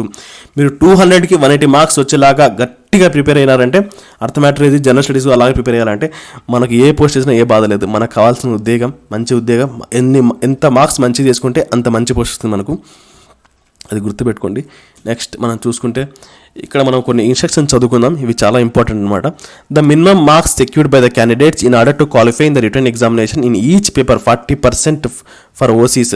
సో 40% ఓసీలో పోటీ చేసి ఉంటే 40% మార్క్స్ ఖచ్చితంగా రావాలి ఈచ్ పేపర్లో. అది కూడా ఈచ్ పేపర్లో ఖచ్చితంగా 40% ఓసీ పోటీ రావాలి. బీసీలో పోటీ చేసే వాళ్ళకి ఖచ్చితంగా 35% మార్క్స్ రావాలి, అంటే 100కి 35 మార్కులు రావాలంటున్నారు. అండ్ ఎస్సీ ఎస్టీ ఎక్స్ఎల్ పోటీ చేసే వాళ్ళకి 30% ఖచ్చితంగా రావాలంటున్నారు అనమాట. ఇంకా మనం చూసుకుంటే పేపర్ 1 అండ్ పేపర్ 2 ఏంటి, ఇంగ్లీష్ అండ్ తెలుగు అని మాట్లాడుకున్నాం. ఇవి ఓన్లీ క్వాలిఫైయింగ్ నేచర్, క్వాలిఫై అయితే చాలు. మీకు దాంట్లో వచ్చిన మార్క్స్ ఎటువంటి పరిస్థితుల్లో కూడా మిమ్మల్ని టాప్ ర్యాంక్లో తీసుకుపోవన్నమాట. జస్ట్ మీరు మీకు ఇంగ్లీష్ వస్తుందా రాదా, మీకు తెలుగు వస్తుందా రాదా అనేదే ఇక్కడ అంతే. Okay, the cases of the candidates who do not secure the minimum qualifying marks in these papers, paper 1 and paper 2, will not be considered further in the selection process irrespective of their performance in paper 3 and paper 4. ఎవరైతే paper 3, paper 4 కాకుండా paper 1, paper 2లో qualify marks తెచ్చుకోరో వాళ్ళని మేము తీసుకోము, వాళ్ళని మేము final selection తీసుకోము. అవైతే మీరు కంపల్సరీ పాస్ కావాల్సిందే అని చెప్తున్నాను అనమాట. The marks secured in these papers, paper 1 and paper 2, will not be taken into account of final selection. నేను చెప్పాను కదా, పేపర్ 1, పేపర్ 2లో వచ్చినట్టు మార్క్స్ మీకు ఎటువంటి పరిస్థితుల్లో ఫైనల్ సెలక్షన్ తీసుకోరు. పేపర్ 3, పేపర్ 4లో వచ్చినటువంటి మార్క్స్ మాత్రమే మీరు టాపర్స్గా గుర్తించబడతారు. ఓకే, పేపర్ 1లో 100 వచ్చినా సరే మీరు ఏం దాన్ని వాళ్ళ లెక్కలో తీసుకోరు. పేపర్ 3లో 100 వచ్చినా మీకు తీసుకుంటారు. పేపర్ 3లో ఎన్ని మార్క్స్ ఎక్కువ వస్తే మీరు అది టాప్లో ఉంటారు అనమాట. Okay, paper 1 and paper 2 referred above will include questions that are subjective and objective in nature. They have answer the questions during the blue block. Paper 1, paper 2లో సబ్జెక్టివ్ క్వశ్చన్స్ ఉంటాయి, ఆబ్జెక్టివ్ క్వశ్చన్లు ఉంటాయి అని చెప్తున్నారు, అంటే ఇంగ్లీష్ తెలుగులో. Questions in paper 3 and paper 4 will be objective in nature, will be set in English, Telugu, Urdu. Candidates use a black or blue ball pen అనమాట. So paper 1 and paper 2 English Telugu papers కూడా నేను మన వెబ్సైట్లో పెట్టాను. అండ్ పేపర్ 3, పేపర్ 4 పేపర్స్ కూడా నేను వెబ్సైట్లో పెట్టాను. తెలుగు, ఇంగ్లీష్ ఏ విధంగా ఉంటాయి పేపర్లు అది కూడా మీరు చూసుకోవచ్చు. కొద్దిసేపు నుండి నేను అంతా ఎక్స్ప్లెయిన్ చేస్తాను. ఇంకా నేను సిలబస్ ఎక్స్ప్లెయిన్ చేసి పడేస్తే మీకు ఒక పని అయిపోతుంది అక్కడికి. ఆ పని అయిపోయిన వెంటనే నేను మీకు వెబ్సైట్లో వెళ్ళి చూపిస్తాను అనమాట, ఏ విధంగా డౌన్లోడ్ చేసుకోవాలి, సిలబస్ ఏ విధంగా డౌన్లోడ్ చేసుకోవాలి, ప్రీవియస్ పేపర్స్ ఎక్కడ ఉన్నాయి అవన్నీ మీకు ఎలా డౌన్లోడ్ చేసుకోవాలి అది కూడా చూపిస్తాను, చూద్దురు. సో పేపర్ ఇది ప్రిలిమినరీ టెస్ట్, ఇది రాస్తుంది క్లియర్ రాశారు, ప్రిలిమినరీ టెస్ట్ అని రాశారనమాట. పేపర్ 1లో ఏముంటుంది, అర్థమెటిక్ రీజనింగ్. ఒకటి గుర్తుపెట్టుకోండి, ఇక్కడ కాంపౌండ్ ఇంట్రెస్ట్, రేషియో, ప్రపోర్షన్ అన్ని కొన్ని ఇచ్చారు సిలబస్. ఇవి మాత్రం నేను చదువుకుంటాను, ఇవే వస్తాయి మాత్రం అనుకోండి. ఇలా లాస్ట్ చూడండి ఈటీసీ ఎక్స్ట్రా అని రాశాడు, అంటే మిగతావి కూడా మేము తీసుకుంటాము. అంటే అర్థమెటిక్ వచ్చి ఉంటే ప్రతి ప్రాబ్లమ్ని, ప్రతి చాప్టర్ని క్షుణ్ణంగా చదవండి. వాడు ఇదే ఇచ్చాడు మాత్రం మీరు అక్కడే ఆగిపోకండి. రీజనింగ్లో కూడా చూడండి, ఈటీసీ అంటే ఏంటి మీనింగ్, ఎక్స్ట్రా, రాబోయేటువంటి ఎక్స్ట్రా అని అర్థం. సో ఇవే ఉన్నా నేను ఇవే చదువుకుంటాను మాత్రం మీరు గట్టిగా కూర్చోకండి, మీరే నష్టపోతారు. పేపర్ 2లో general studies. So general studies అంటే ఇవి సైన్స్కి సంబంధించిన జనరల్ స్టడీస్. సో ఈ సిలబస్ ఏమో ఇది current affairs, history of India అన్నాడు, అండ్ జాగ్రఫీ ఆఫ్ ఇండియా అన్నాడు, అండ్ ఇండియన్ పాలిటీ, ఎకానమీ అన్నాడు. సో దీని గురించి మనం మాట్లాడదాం. ఇంకా కనపడకపోతే దీనిలో ఒకసారి చూడండి, అర్థమెటిక్ రీజనింగ్ మీకు బాగా కనిపిస్తుంది ఇక్కడ. అర్థమెటిక్ రీజన్ మీకు ఇక్కడ బాగా కనిపిస్తుంది. ఇంకా మనం చూసుకుంటే జనరల్ స్టడీస్ కూడా నేను జూమ్ చేసి చూపిస్తున్నాను, చూసుకోవచ్చు. ఈ ప్రిపరేషన్ స్టార్ట్ చేసే ముందు కొన్ని జాగ్రత్తలు తీసుకోవాలి మనం అందరం. సో ఎంత సీనియర్ అయినా సరే, ఎంత జూనియర్ అయినా సరే, ప్రతి ఒక్కరము ప్రతి అడుగు కూడా మనము ముందుకి సరిగా వేసుకుంటూ వెళ్ళాలన్నమాట. నేను తోపుని, నేను సీనియర్ని, నాకు అన్నీ తెలుసు అని మాత్రం అనుకోకూడదు. నేను అనుకోకూడదు, మీరు కూడా అనుకోకూడదు.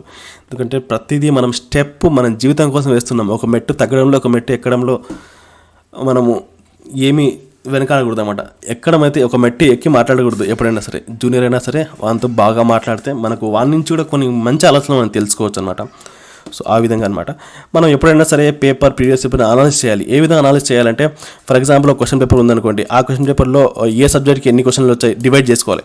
ఏ సబ్జెక్ట్కి ఫిజిక్స్ ఇన్ని క్వశ్చన్లు వచ్చాయి, కెమిస్ట్రీ ఇన్ని క్వశ్చన్లు వచ్చాయి, పాలిటీ ఇన్ని క్వశ్చన్లు వచ్చాయి, హిస్టరీ ఇన్ని క్వశ్చన్లు వచ్చాయి, మళ్ళీ హిస్టరీలో కూడా ఈ చాప్టర్ నుంచి ఇన్ని క్వశ్చన్లు వచ్చాయి, ఈ చాప్టర్ ఇన్ని క్వశ్చన్లు వచ్చాయని అలా 2-3 ఇయర్స్ పేపర్స్ మనం డిస్కస్ చేసాము అంటే ఖచ్చితంగా మీరు అలా డివైడ్ చేసుకున్నారంటే మీరు సక్సెస్ ఖచ్చితంగా సాధిస్తారనమాట. మీకు ఈజీగా అర్థమైపోతే ఎన్ని క్వశ్చన్లు ఎలా వస్తుంది అనేది విషయము. And previous question papers already మార్కెట్లో చాలా మటుకు ఎస్ఐ సంబంధించి ప్రీవియస్ పేపర్స్ రిలీజ్ చేశారు. సో కొనేవాళ్ళు కొనుక్కోండి. నేను కూడా మొన్న చూశాను, బుక్ షాప్లో ఉన్నాయన్నమాట ప్రీవియస్ పేపర్స్ అన్నీ. దాదాపు 15 క్వశ్చన్ పేపర్స్ ఏమో ఇచ్చారనమాట. 1991 నుంచి ఇప్పుడు దాకా జరిగిన ఎగ్జామ్ పేపర్స్ అన్ని, మెయిన్స్కి సంబంధించిన పేపర్స్, ప్రిలిమ్స్ సంబంధించిన పేపర్స్ అన్ని ఇచ్చారు. సో మీరు దాన్ని కొనుక్కోండి books. So divide questions subject wise and chapter wise. Store some PDF in your mobiles for enquiry. So మన వెబ్సైట్లో చాలా మటుకు పీడిఎఫ్స్ ఉన్నాయి. ఆ పీడిఎఫ్ మీరు డౌన్లోడ్ చేసుకుని మీ మొబైల్లో పెట్టుకోండి. ఎందుకంటే ఫర్ ఎగ్జాంపుల్ జర్నీ చేస్తుంటారు, ఎక్కడైనా పోతుంటారు, అప్పుడు సడన్గా డౌట్ వచ్చిందంటే మీరు పీడిఎఫ్ మొబైల్ ఉంటే పీడిఎఫ్ ఓపెన్ చేసుకొని మీరు అప్పటికప్పుడు చదువుకోవచ్చు అనమాట. అందుకోసమే పీడిఎఫ్లు అవసరమైతే, అంతే తప్ప మీరు పీడిఎఫ్ని ఒక ఆధారంగా చేసుకోకండి. Okay, you have 9 subject. So మీకు మొత్తం చూసుకుంటే మీకు 9 సబ్జెక్టులు అన్నమాట. మీ స్టడీ ప్లాన్ మీరు వేసుకోండి. సో నేను నెక్స్ట్ వీక్ స్టడీ ప్లాన్ ఎలా వేసుకోవాలి, జాబ్ చేసే వాళ్ళు ఎలా చదవాలి, కోచింగ్ తీసుకున్న వాళ్ళు ఎలా చదవాలి, కోచింగ్ అయిపోయిన వాళ్ళు ఎలా చదవాలి, సో దానికి సంబంధించి ఒక మంచి వీడియో నేను తయారు చేసే ప్రయత్నం అయితే చేస్తాను. Read broadly but stress on some important topics. So ఈ కానిస్టేబుల్ ఎస్ఐ అనేవి సబ్జెక్ట్ ఊరికే ఒక లైన్ రాస్తారనమాట. ఆ ఒక లైన్లోనే ఒక బుక్లు ఉంటాయి, 800-900 పేజెస్ ఉంటాయి. ఆ పేజెస్ని చదవాలి. సో మీరు ఏం చేస్తారంటే ఆ క్వశ్చన్ పేపర్స్ని మీరు అనాలిసిస్ చేసిన తర్వాత ఆ టాపిక్స్ని కొద్దిగా స్టార్ మార్క్స్ పెట్టుకుని ఆ టాపిక్స్ బాగా చదవండి. మిగతా టాపిక్స్ కూడా చదవాలి. ఆ టాపిక్స్ ఒక్క పొల్లు పోకుండా చదవాలి. ప్రతిదీ గుర్తుపెట్టుకోవాలి. Take senior suggestions time to time. So time to time ప్రతిరోజు సీనియర్స్తో ఒక వాకింగ్ పోయినప్పుడు కానీ, లేకపోతే వాళ్ళతో మాట్లాడేటప్పుడు కానీ, నేను ఇలా చదువుతాను కరెక్టేనా కాదా, సో ఇంకా ఏమైనా సజెషన్స్ ఇస్తావా, మీ పక్కన ఉన్న వాళ్ళని ఎంచుకోండి. ఎక్కడో ఉన్న వాళ్ళని ఎక్కువ మాట్లాడకండి. మీ పక్కన ఎవరైతే సీనియర్స్ ఉన్నారో వాళ్ళతో మాట్లాడండి. సో అవతలో ఎటువంటి వాళ్ళ సీనియర్ అయినా సరే, సీనియర్ నుంచి వచ్చేటువంటి మాటలు అది చాలా విలువైన ఉంటాయన్నమాట. సీనియర్ ఎంతైనా సీనియర్ కాబట్టి ఆయన ఎన్నో అనుభవించి, ఎన్నో పేపర్స్ ఎగ్జామ్స్ రాసి ఇంత దూరం వచ్చింటాడు. సో అతనితో మనం మాట్లాడి తెలుసుకున్నామంటే చాలా ఉపయోగం ఉంటుంది అనమాట. సీనియర్స్ ఎప్పటికైనా సీనియర్సే మనకు. సో వాళ్ళు రెస్పెక్ట్ ఇచ్చి, వాళ్ళు కోప్పడినా సరే, వాళ్ళు ఫ్రీగా ఉన్నప్పుడు ఏదైనా కొద్దిగా మనం బయటకు ఏది తినిపించామంటే ఒకసారి సో అంత క్లోజ్ అయిపోతారు. సో ఆ విధంగా చేయండి. And discuss your problems to your seniors. మీకు ఎటువంటి ప్రాబ్లం ఉన్నా సరే మీకు సీనియర్ డిస్కస్ చేయండి.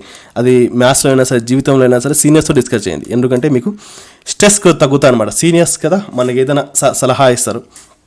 సో నాకు సీనియర్ ఉండేవాడు, అతను ఆయనకు పెళ్ళి కూడా అయిపోయింది, పిల్లలు కూడా ఉన్నారు. ఆయన ఒకటే మాట చెప్పేవాడు, నేను ఎప్పుడైతే స్టడీస్కి వస్తానో అప్పుడు నా ఫ్యామిలీ అంతా నేను మర్చిపోతే నేను కూర్చొని చదువుతుంటాను అన్నాడు. సో మనమంతా ఎక్కడో మన ఊరి విడిచిపెట్టేసి ఎక్కడో వచ్చి చదువుతున్నాం కదా. సో మనం ఎంత బాగా చదవాలి.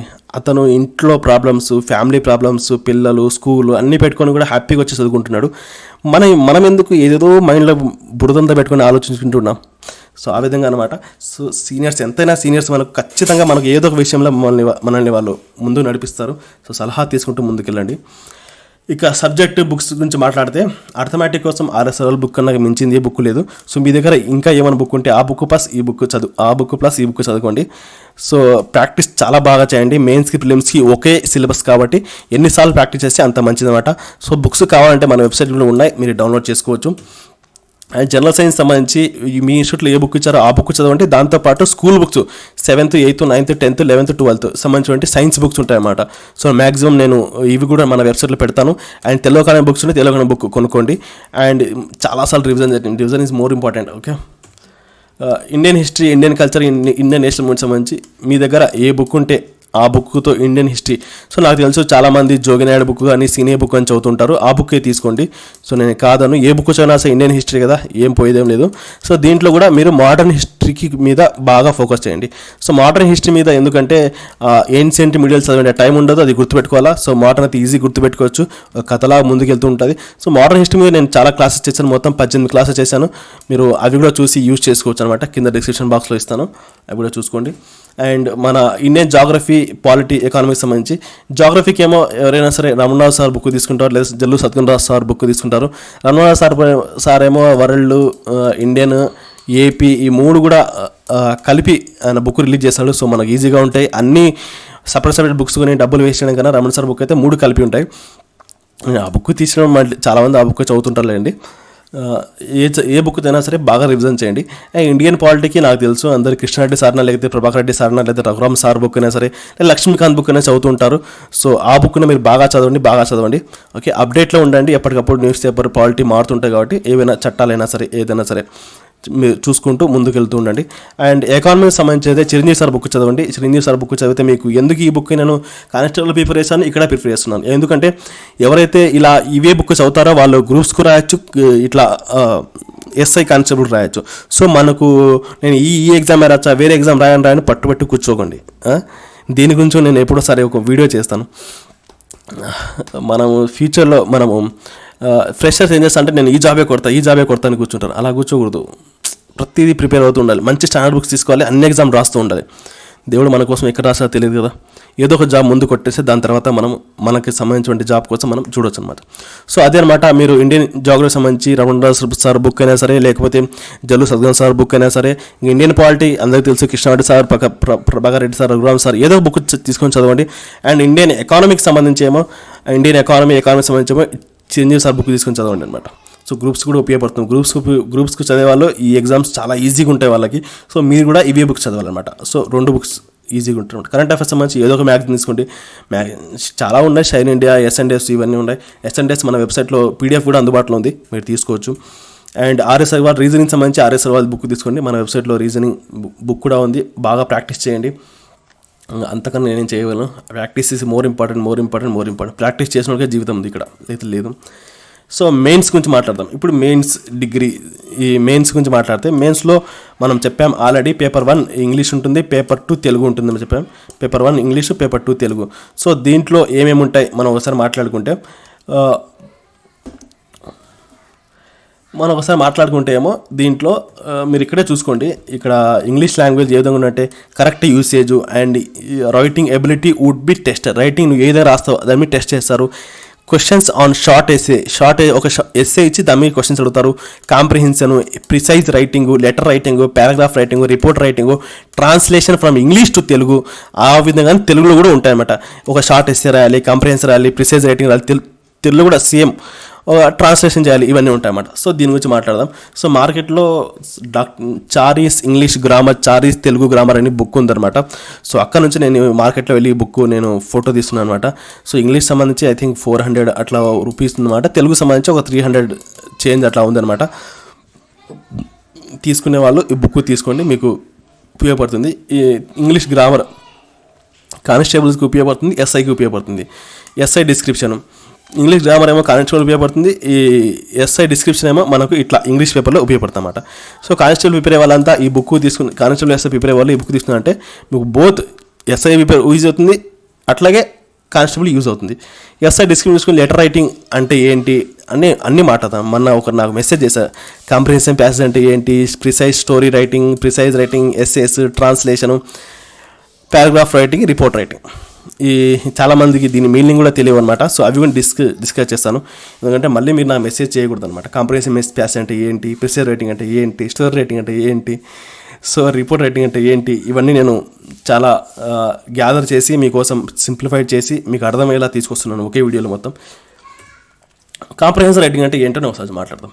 చూడండి, కాంప్రహెన్సివ్ రైటింగ్ అంటే ఏం లేదు, ఒక ప్యాసేజ్ ఇస్తారు. ఫస్ట్ ఆఫ్ ఆల్ ఒక ప్యాసేజ్ ఇచ్చేసి కింద ఎంసీక్యూ ఉంటాయి, ఆ ప్యాసేజ్లో ఆన్సర్లు ఉంటాయి, ఆన్సర్లు వెతుకోవాలా, ప్యాసేజ్ చదవాలా, అర్థం చేసుకోవాలా, కింద క్వశ్చన్లే ఉండా చూసుకొని దానికి కరెక్ట్ ఆన్సర్ వెతకాలి, అంతే కాంప్రహెన్సివ్ రైటింగ్ అయిపోద్ది.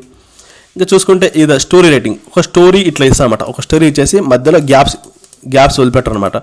సో మనం ఈ స్టోరీ మొత్తం చదివి అర్థం చేసుకొని ఒక హెడ్డింగ్ ఇచ్చేసి ఎలా అయితే రాశారో ఆ గ్యాప్స్ అని ఫిల్ చేసుకుంటూ ఒక స్టోరీ రాయాలి అంతే.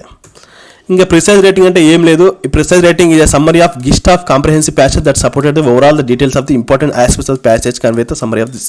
ఒక పెద్ద ప్యాసేజ్ ఇస్తారు, ఆ ప్యాసేజ్ని చిన్నగా రాయాలి, దాన్నే ప్రిసైజ్ రేటింగ్. ప్రీసైజ్ మీనింగ్ చూడండి. ప్రీసైజ్ మీనింగ్ అంటే చిన్నగా చేయడం, పెద్ద ఎస్ని చిన్నగా రాయడం. సో మొత్తం చిన్న రాయడమే అంతే. దీనికి ఒక టైటిల్ పెట్టాలన్నమాట. దీని ఒక ప్రిసైజ్ రేటింగ్లో ఏమేమి వైట్ చేయాలి ఈ విధంగా రాశాను. సో మీరు ఒకసారి వీడియో పాస్ చేసి చదువుకోండి. వీడియో చాలా ఐ థింక్ అప్పటికే 1 hour అయిపోయింది అనుకుంటున్నాను వీడియో కూడా. చూద్దాము. పారాగ్రాఫ్ రైటింగ్ అంటే ఇది కూడా ఎస్ రైటింగ్ అనుకోండి, మీకు పెద్దగా చెప్పాల్సిన అవసరం లేదు పారాగ్రాఫ్ రైటింగ్ అంటే. అండ్ దెన్ రిపోర్ట్ రైటింగ్ అంటే ఏంటి? ఫర్ ఎగ్జాంపుల్ మన ఒక బ్లడ్ డొనేషన్ ఇస్తున్నాము, ఆర్గనైజేషన్ వల్ల మనం బ్లడ్ డొనేషన్ క్యాంప్ పెట్టాము, అది ఎలా రిపోర్ట్ రైటింగ్ రాయాలి. ఎవరికి? ఒక పేపర్ వాళ్ళకి రిపోర్ట్ రైటింగ్ రాస్తున్నాం. ఏమన్నా రాస్తున్నాము? బై మన నేమ్ రాసుకోవాలా, మెంబర్ ఆఫ్ నవశక్తి వెల్ఫేర్, మన వెల్ఫేర్ నేమ్, డిజిగ్నేషన్ ఏంటి, మన మేనేజరా డిజిగ్నేషన్ మెంబరా, లక్నోలో ఉన్నాము 2016 అక్టోబర్లో ఉన్నాం అని చెప్తున్నాను అనమాట. సో మేము ఒక బ్లడ్ డొనేషన్ ఈ డేట్లో ఇస్తున్నాము, ఈ రోజు ఇస్తున్నాము, మీరు కొద్దిగా మాకు సహకారం అందించండి అని ఒక రిపోర్ట్ రాసి పోలీసులకైనా సరే లేకపోతే ఒక సంస్థకైనా సరే ఇట్లా రిపోర్ట్ రాయడం, దాన్ని రిపోర్ట్ రైటింగ్ అంటారు అనమాట. సో రిపోర్ట్ రైటింగ్ సంబంధించి వెబ్సైట్ మీరు రిపోర్ట్ రైటింగ్ కొట్టారంటే కొన్ని రిపోర్ట్ రైట్లు వస్తాయన్నమాట. సో డౌన్లోడ్ చేసుకొని చదువుకోవచ్చు, నో ప్రాబ్లం. ప్రతిదీ నెట్లో అందుబాటులో ఉంది. ఇంకా తెలుగు గురించి మాట్లాడితే తెలుగు వ్యాకరణము మనకు ఎట్లా మనం ఉపయోగపడుతుంది అన్నమాట ఇవన్నీ. సో ఇక్కడ కూడా ఒక లేఖ రచన అంటే ఒక లెటర్ రాయాలా, ఒక ఎస్పీకి కానీ ఒక కంప్లైంట్ ఒక లెటర్ రాయాలా, ఒక సార్కి లీవ్ లెటర్ రాయాలా, అలాంటివి లేఖ రచన, ఇంగ్లీష్లో లెటర్ రైటింగ్ అంటారు. వ్యాస రచన అంటే ఒక ఎస్సే రాయాలి, అనువాదం ఇంగ్లీష్ నుంచి తెలుగు నుంచి ఇంగ్లీష్లోకి అనువాదం చేయాలా. విషయ సంక్షిప్త వ్యక్తీకరణ అంటే ప్రిసైజ్ రైటింగ్, పెద్దని చిన్నగా రాయాలి. నివేదిక రచన ఇలా సమాచారం రిపోర్టింగ్ రైటింగ్. సో ఇప్పుడే చెప్పాను రిపోర్ట్ రైటింగ్ అంటే ఏంటి అనేది. సో ఒకరికి ఏదైనా మన గురించి రాస్తున్నాం అనేది రిపోర్ట్ రైటింగ్.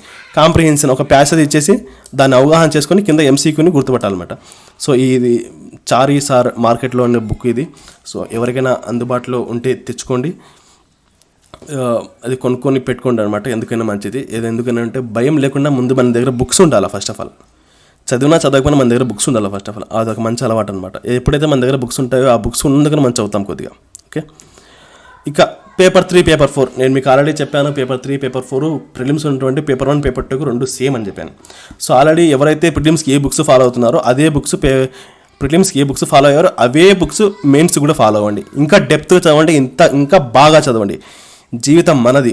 ఎన్ని కష్టాలు దాటి ప్రిలిమ్స్ దాటి మన హైట్ వెయిట్ అన్నీ చూసుకొని లాంగ్ జంప్ 600 మీటర్ ఎన్నో కష్టాలు పడి మనం మెయిన్స్ దాకా వచ్చి మెయిన్స్లో సరిగా చదవకపోతే ఈ ప్రిలిమ్స్కి మెయిన్స్కి మధ్యలో ఒక టైం ఉంటుంది కదా, ఆ టైమే ఒక దరిద్రపు టైం అని చెప్పాలి. ఎందుకంటే ఆ టైం మనం బాగా ప్రాబ్లమ్స్లలో బాగా ఏదో ఒక ఇష్యూలో ఇరుక్కుపోకుండా హెల్త్ ప్రాబ్లమ్స్ వస్తాయన్నమాట. హెల్త్ ప్రాబ్లమ్స్ రాకుండా ఎగ్జామ్కి ఒక నెల నుంచే మంచి డైట్ మనం పాటిస్తూ ముందుకెళ్తే మనం ఏదైనా సక్సెస్ సాధించగలుగుతాం అనమాట. సో 200 క్వశ్చన్స్ ఉంటాయి గుర్తుపెట్టుకుంటే. పేపర్ 3లో 200 క్వశ్చన్స్ 200 మార్క్స్ ఉంటాయన్నమాట. పేపర్ 4లో 200 క్వశ్చన్స్ 200 మార్క్స్ ఉంటాయన్నమాట. సో ఏదైనా సరే మీకు ఇట్లా గుర్తుపెట్టుకోండి. And then same books use for the mains also. And నేను ఇంకా మీకు చూపించాలి వెబ్సైట్ ఏ విధంగా డౌన్లోడ్ చేసుకోవాలి, మనం ప్రీవియస్ పేపర్స్ అని చూపిస్తాను. ఓకే. వెబ్సైట్ ఇలా డౌన్లోడ్ గూగుల్ ఇలా ఓపెన్ చేసుకుంటే మీ మొబైల్లో కూడా గూగుల్ ఇలాగే వస్తుంది కదా. సో ఏం చేస్తానంటే target target groups GROUPS space 1 2 3 నొక్కి ఎంటర్ నొక్కండి. సో మొబైల్లో అయితే మీరు మొబైల్లో వచ్చి ఉంటుంది. ఫస్ట్ టార్గెట్ గ్రూప్స్ 1 2 3 ఇలా వచ్చిందన్నమాట. సో నెక్స్ట్ ఇంతకుముందు మన ఫేస్బుక్ గ్రూప్స్ ఫస్ట్ వచ్చాయి, ఇప్పుడు మన వెబ్సైట్ ఫస్ట్ వస్తుంది. ఇలా మీరు ఫస్ట్ టార్గెట్స్ 1 2 3 blogspot.com అని ఉండేది, అది మన వెబ్సైట్ చూడండి. ఇలా ఓపెన్ చేసుకున్నారంటే మన వెబ్సైట్ ఈ విధంగా ఓపెన్ అవుతుంది. సో మొబైల్లో ఉన్న వాళ్ళకి ఈ మెనూ ఈ పక్కన ఉంది కదా, social plugin, job notification, UPSC ఇవన్నీ పక్కన వస్తాయన్నమాట. ఇవన్నీ చిన్నగా కింద వస్తాయన్నమాట. ఈ కింద వస్తాయన్నమాట. దీని కింద వస్తాయి, లోడ్ మోడ్ కింద వస్తాయన్నమాట. సో నేను మీకు ఒకసారి మొబైల్ వ్యూ కూడా చూపిస్తాను ఏ విధంగా ఉంటుందో.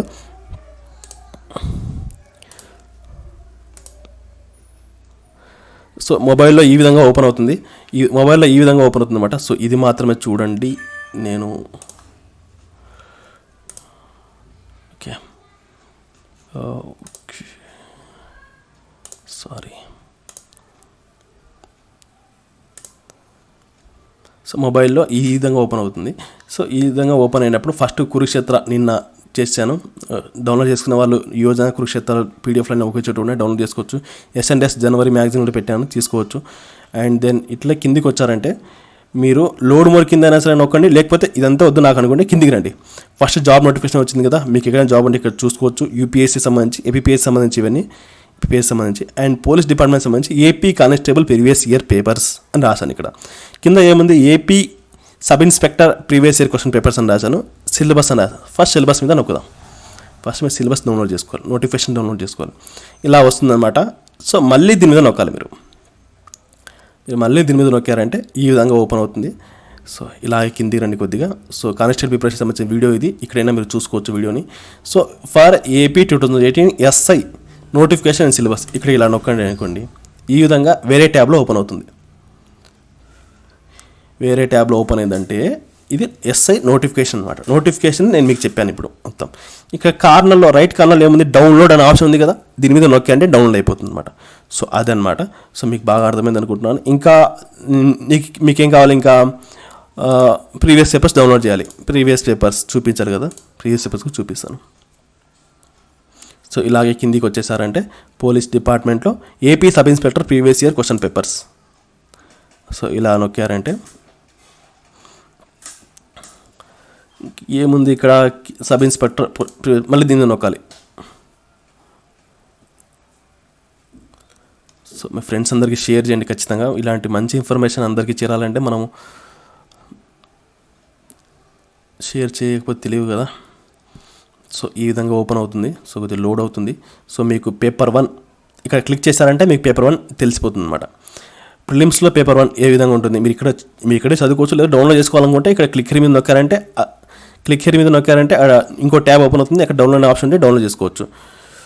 ఇలా అనమాట. సో మనం పేపర్ ప్రిలిమ్స్ మాట్లాడుతున్నాం. ఇది మెయిన్స్ పేపర్ 3 అనమాట. మెయిన్స్లో అర్థమెటిక్ రీజన్ పేపర్ 3 మనం చూసుకుంటే ఇది దాని యొక్క key, official key. And paper 4 యొక్క క్వశ్చన్ పేపర్ ఇది. అండ్ పేపర్ 4 ఆన్సర్ షీట్ ఇది కింద key. And paper 2 Telugu model paper నేను ఇక్కడ తీసుకున్నాను. సో ఇది చాలా దొరకలేదు, ఎక్కడి నుంచో వెతికి తీసుకున్నాను.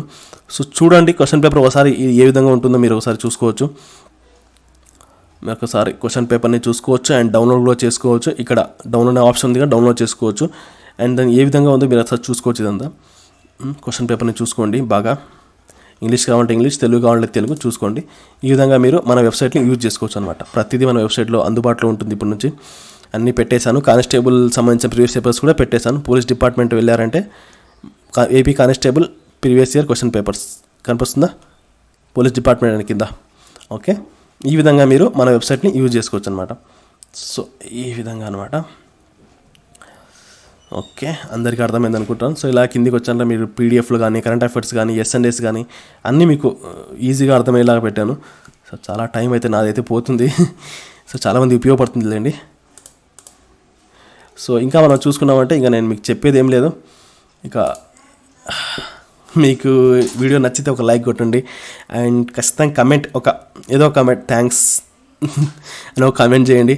అండ్ మీరు ఈ వీడియో మీ దాకా వచ్చిందంటే ఎవరు మీకు షేర్ చేశారు, లేకపోతే మన ఛానల్ వచ్చారు. సో అందుకోసం ఈ వీడియోని మీరు కూడా షేర్ చేయండి, వాళ్ళకు కూడా ఉపయోగపడుతుంది. సో చెప్పేదేమిలో నేను మీ మహమ్మద్ యాసిన్. సో మన టెలిగ్రామ్, మన యొక్క వాట్సాప్ గ్రూపుల్లో మీరు ఖచ్చితంగా జాయిన్ అవ్వండి. మన టెలిగ్రామ్ గ్రూపుల్లో దాదాపు 6,000 మంది ఉన్నారు, ఫేస్బుక్లో 13,600 మంది ఉన్నారు, 4 వాట్సాప్ గ్రూపులు ఉన్నాయి. మీరు జాయిన్ అయ్యారంటే ఎప్పటికప్పుడు అప్డేట్స్ వస్తుంటాయి. మీరు నాకు ఎక్కడి నుంచైనా మెసేజ్ చేసి మీ డౌట్ క్లారిఫై చేసుకోవచ్చు. అండ్ వాట్సాప్, టెలిగ్రామ్లో నాకు మెసేజ్ చేయొచ్చు, ఫేస్బుక్లో మెసేజ్ చేయొచ్చు, ఇన్స్టాగ్రామ్లో మెసేజ్ చేయొచ్చు, జీమెయిల్ ద్వారా మెయిల్ కూడా చేయొచ్చు. ఇక మన యూట్యూబ్ని ఖచ్చితంగా సబ్స్క్రైబ్ చేసుకోండి. So thank you so much for watching this video. Thank you so much for all of you.